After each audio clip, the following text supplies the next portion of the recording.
Қайырлы күн. Біз бүгін мынандай керемет найт пинеткетін табанын тоқып үйренетін боламыз. Бұл бізде 0-3 айлық, яғни жаңа туылған нәрестеден 3 айға дейінгі балаларға арналған пинетке.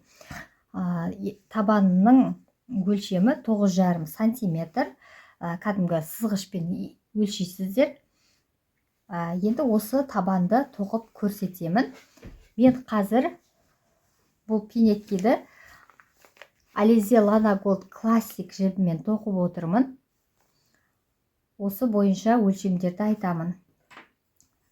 Крючогымның номері 1,75 мм. Және қайшы керек болады бізге. Және сызғыш алып алсаңыздар болады табанын өлшеу үшін. Енді менде барлығы өлшенген, барлығы дайын болғандықтан мен қазір сызғыш алып отырған жоқпын. Ең алдымен 14 ауадағы ілмек алып аламыз.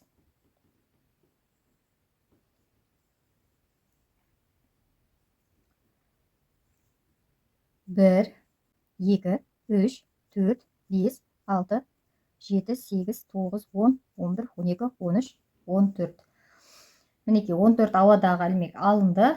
Енді біз крючоктағы ілмектен бөлек, одан кейінгі бір ілмекті қалдырып, бір көзді қалдырып, келесі көзден, бір көздің ішінен 3 жай ілмек тоқып аламыз. Бір, мінекей тағы осы көздің ішіне өткіземін.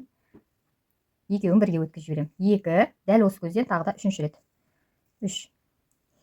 Енді әрі қарай әр көзден біреуден 4 жай ілмек тоқып аламыз. 1, келесі жанындағы көзден 2, 3 және 4-ші. Енді жартылай оралған бір ілмек тоқимыз. Үшеуінен бірге өткізіп жіберем. Әрі қарай бізде 6 ілмек қалды, 6 көз қалды. Осы 6 көзден әр қайсысынан біреуден толық оралған бір ілмек аламыз. Яғни орап аламыз, келесі көзге кіргіземіз. Мінекей, бізде крючогымызда 3 ілмек тұр. Осы үшеудің алғашқы екеуін бірі өткізіп аламыз, және келесі екеуін тағы бір өткіземіз. Бұл бізде толық оралған бір ілмек. Осылай біз барлық 6 көзімізді өткізіп шығатын боламыз. 1, келесі 2, 3, 4, 5, 6. Бізде ең соңғы бір ілмек қалып тұрып, көріп отырғандарыңыздай, осы бір көздің ішінен толық оралған ілмектен 6-ауын тоқитын боламыз. Яғни бір көздің ішінен 6 ілмек тоқимыз. 1, дәл осы көзден 2, қатты тесік болып қалмау үшін мына жағынан ұстап тартпаймыз. Мынау тоқылған жерінен ұстап, бір келкі ұстап отыратын боламыз. 3, 4, 5, және дәл осы жерден соңғы 6-шы ілмегіміз. Әрі қарай біз дәл жаңағыны керісінше қайталаймыз. Яғни 6 толық оралған ілмектен тоқып шығамыз әр көзден біреуден. 1. Мына жібімізді жұмыс барысында жасырып өтетін боламыз. Қалай жасырамыз? Міне, орап аламын. Жіпті ортада қалдырып, мына жіп, жұмыс жібім артына қарай кетеді. Және де мына көзден өткіземін крючогымды. Мынаның жұмыс жіптің астында қалады жібім. Мінекей, осылайша біз жұмыс барысында жасырып өтетін боламыз. Бұл бізде 2-ші ілмек болған болатын. 3, 4,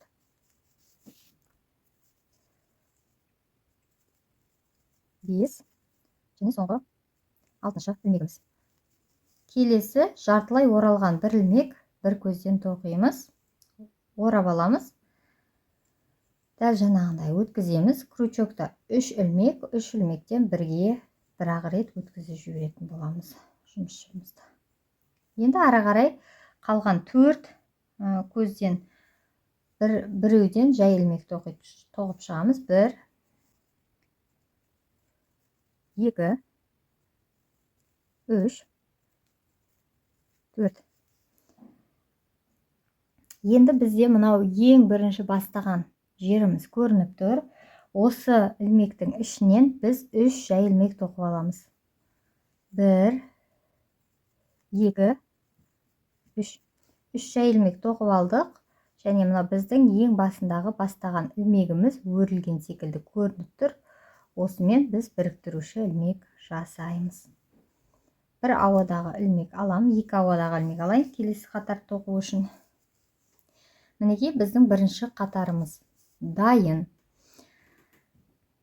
Айта кетейін, Найт пинетке бізде ақылы, сондықтан бұл мастер-класста сіздер тек табанын тоқуды үйренетін боласыздар. Толық мастер-класты үйренгілеріңіз келетін болса, описаниеге WhatsApp номер қалдырамын, WhatsAppқа жазып, толық мастер-класты ала аласыздар.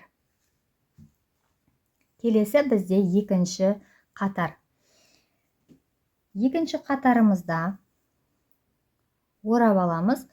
Мына дәл осы біздің жұмысымыз басталып тұрған біріктіруші ілмек жасалған көзден, мінекей дәл түбіндегі көзден 2 толық оралған бір ілмектен алып шығамыз. 2 рет. 1, дәл осы көздің ішінен 2. 2 рет толық оралған ілмек алып шықтық.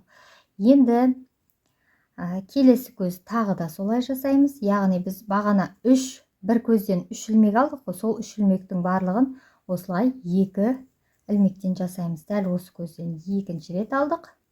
Мінекей, келесі 3-ші көзден тағы да 2 толық оралған ілмек аламыз. 1 және осы көзден 2. Яғни бұл бізге мына өкшесінде тартылып қалмай домалақ болып шығуы үшін қажет екен. Әрі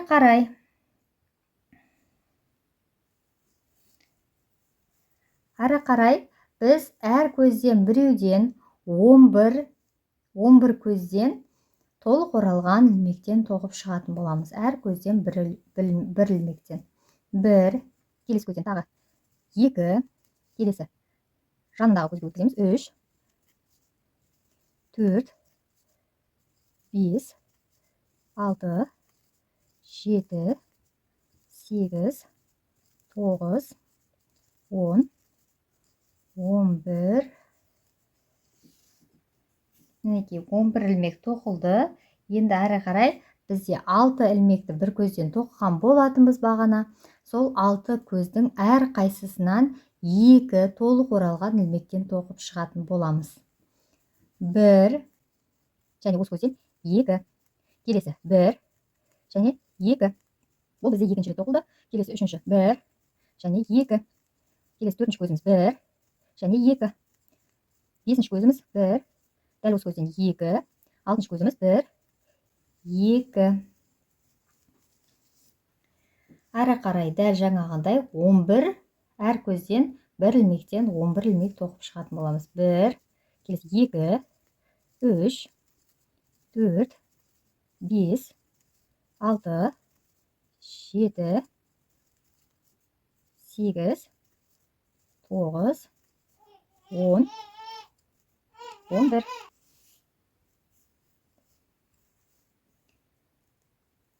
Келесі біздің соңғы 3 көзіміз қалып тұр.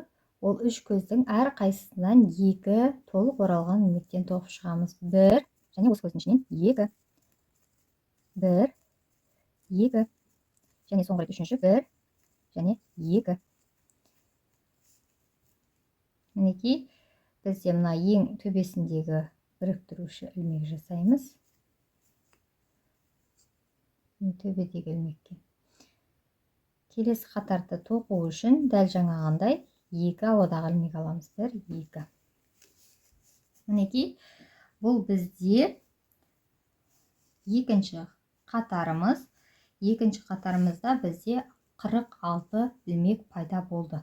46 көз. Енді келесі бізде үшінші қатар. Бұл жерде біз рапорт жасаймыз. Мұқият қараңыздар. Дәл мынау біздің біріктіруші ілмек жасаған көзден бір толық оралған ілмекті оқып аламын. Бір. Келесі көзден 2 ілмекті оқимын. Бір және 2. Келесі 1 ілмек. Бір. Келесі 2 ілмекті оқимын. Бір.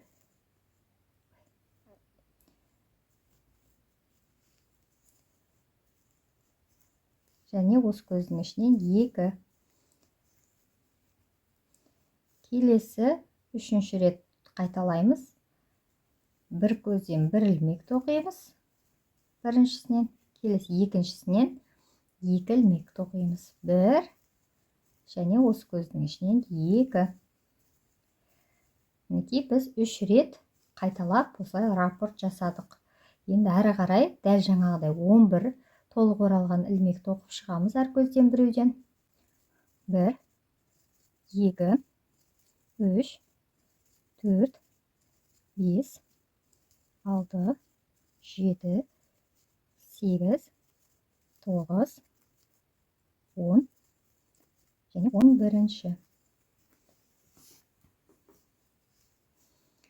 Әрі қарай бізде алтаулық рапортқа келіп тұрмыз, Бағана біз бір көзден екеуден алып тоқыған болатынбыз. Сол екеудің ең алғашқысын қазір ең алғашқы ілмектен 2 ілмек тоқимын. 1. Дәл осы көздің ішінен 2. Келесі екінші ілмегінен, екінші көзінен 1 толық оралған ілмекті оқимын. 1. Бізде бір рапорт кетті. Енді әрі қарай екінші рет бір көзден 2 ілмекті оқимын. 1, 2.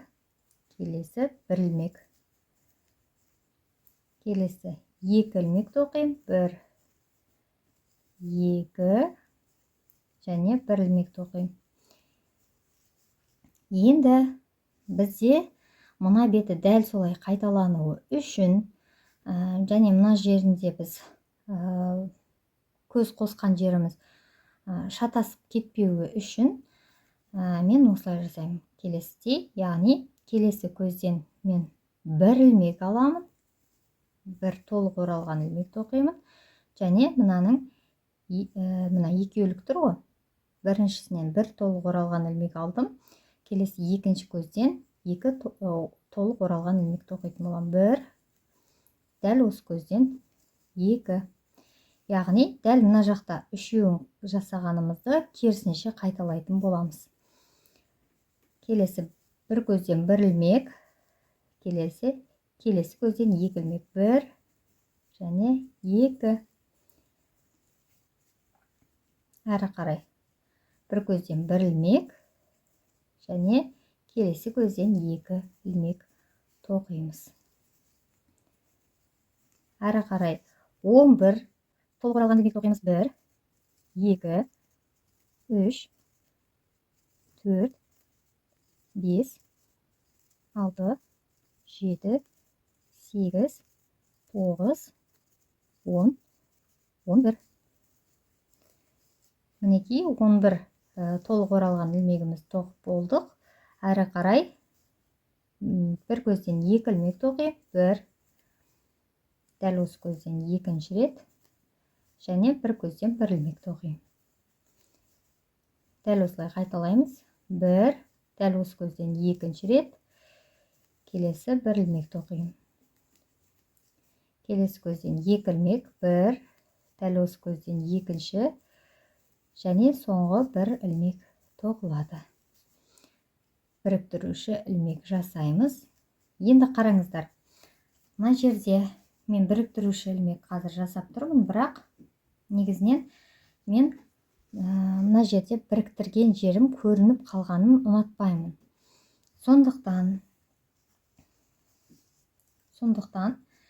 мен мына жерден жіпті қиямын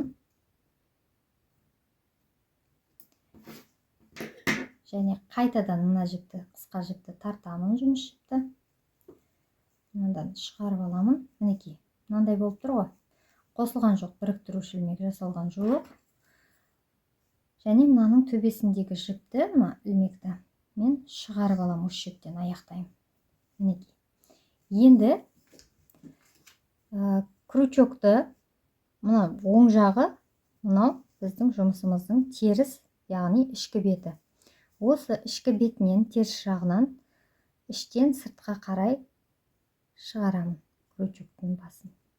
Мінекей, өрілген қалды. Осы жерден шығарып, мына жіпті, жұмыс жіпті крючокқа іліп алып, артқа қарай өткіземін. Мінекей, енді әдемі болып көрінуі үшін, мына біздегі соңғы тоқыған жібіміз бар ғой, осының астыңғы жағында мынандай сызық, минус сияқты тұр.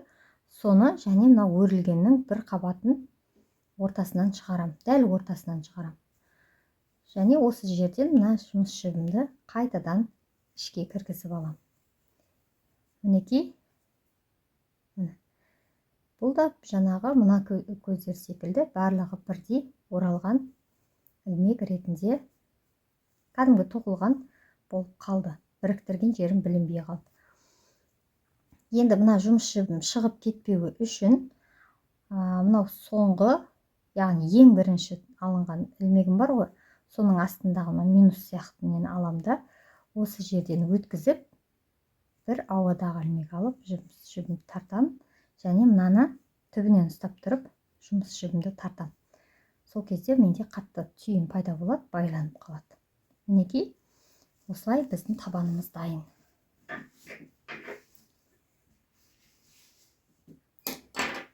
Бұл бізде 9,5 сантиметрмен өлшегенде 0-3 айлық балаларға арналған пинеткидің табаны.